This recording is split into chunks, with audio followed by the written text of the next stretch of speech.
My Adventures with Superman. Who saw this one? Adam, what's going on with you, buddy? Well, Tony, I just, you get all these good people together, right? You get a bunch of good experienced critics, and then you have us watch this bullshit. Like, who cares about the Outlaws? What? That's not on anybody's radar. No one wants to know about the Outlaws. No one saw that on Netflix. Is like, oh man, I wonder what like Tony has to say from Hack the Movies about fucking Outlaws. No one cares. Why make us watch this crap? I saw Barbie. I saw Oppenheimer. Let me talk about them. Why didn't you watch Adventures with Superman? Is it because you went to Talk to Me today? How about Talk to Me? That's a freaking A24 movie. It's a I didn't have time to see it. Are you saying you didn't watch the show? We're reviewing movies that are basically just money laundering schemes for Netflix. I'm done. I'm not doing it. I didn't watch Superman. I don't care. Is it because you love the Snyderverse and you're just so upset with it being erased? And well, yeah. I mean, Superman begins and ends with the Zack Snyder films, crowning achievements. There's really no reason to continue with it. Just kill off the character at this point. Hey, Adam, real quick. Yeah. Did you have time to watch They Clone Tyrone? I don't even know what that is. Oh, it's on Netflix. It's not Hollywood schlock. Okay, I went to Sound of Freedom for the 4th time because I'm showing support for a real cause, Tony. We're gonna get to that, Adam. Don't worry. Good. But My Adventures with Superman. This is a new show that's out. I'm like, you know what? They're rebooting Superman. I haven't watched the live action show that they've done recently. But something about the trailer really grabbed me, so I gave this one a shot. It's very cute. It's like early Superman, but also early Clark Kent. He just moved to Metropolis. He becomes friends with Lois and Jimmy. They're all interns. It's kind of retelling his early adventures. Jack Quaid does the voice of Superman. I think he does a good job. Yeah, it's just like a fun adventure series. As a Superman fan, I think it got a lot right. It did fumble a few things for me, but Joey, what did you think? Yeah, there's not much to say about it. I enjoyed it. It was a fun little cartoon.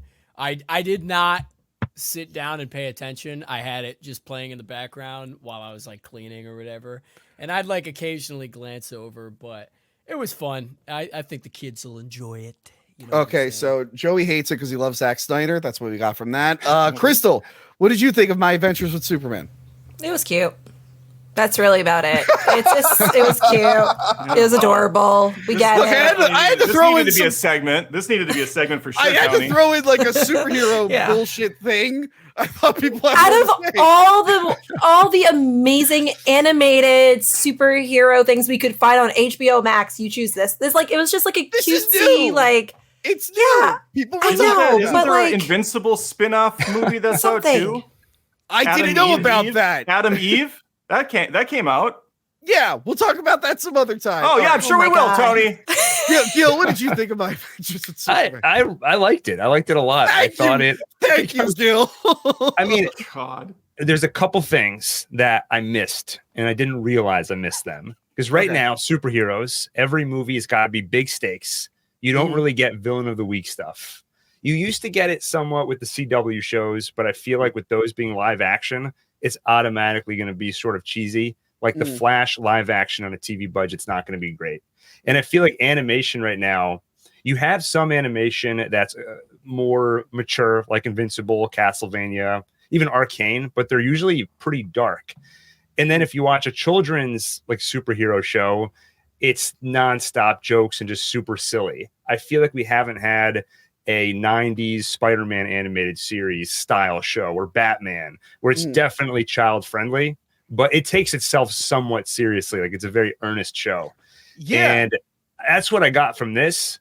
And I wasn't super excited to watch it. But then once I did, I was like, you know what? I missed this. This is nice. Yeah, it definitely felt like a throwback. I like some of the new stuff it did with the character. I like that it does the classic him finding his ship, but the ship is very different than it was. And seeing the hologram of Jor-El, but I like the whole thing where like he's speaking a different language. So Superman has.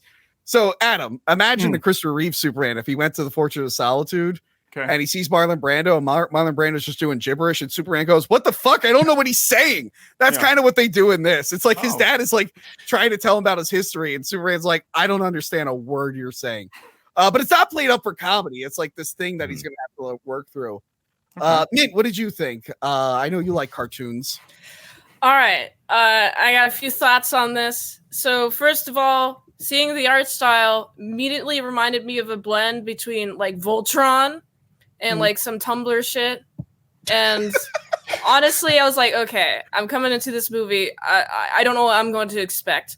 And going into this movie, I found it to be very cute. Like, there's like definitely some anime influence in like some of the like the face, how like expressive the faces are, and like including It's very the blushy anime thing. inspired. Yeah. Yeah, and like the action, greatly animated. I also think that the animation is suited well for its strengths. Like they know their strengths and they're playing to it. And like the fight scenes are great.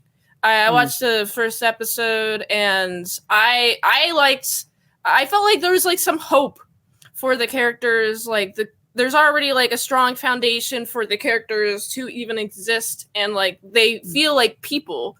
And I find it fun that Lois has short hair, and while watching this, I was just thinking like, oh man, I've only really seen the Man of Steel Superman, and I don't really like that take, and I haven't seen it's the worst one, man. Spoiler. Yeah,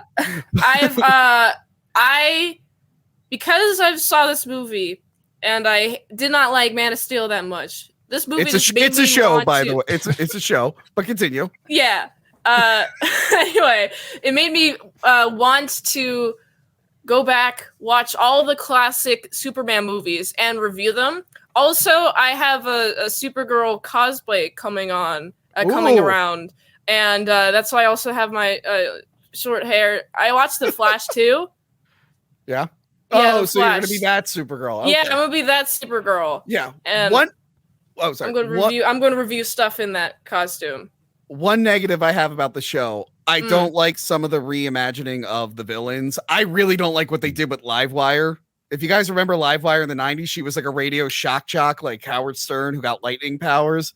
And in this, she's Mountain Dew drink too, right? Is that Livewire? I think so, maybe. Okay. I remember that. But in this, she's just military bad guy who gets electric powers. Same thing with Parasite. Like that was a cool thing in the comics and cartoon, and now it's like I'm a guy and I have a parasite suit, and yeah, I don't like what they're doing with the villains, but everything else I think is spot on. I think Superman is on point.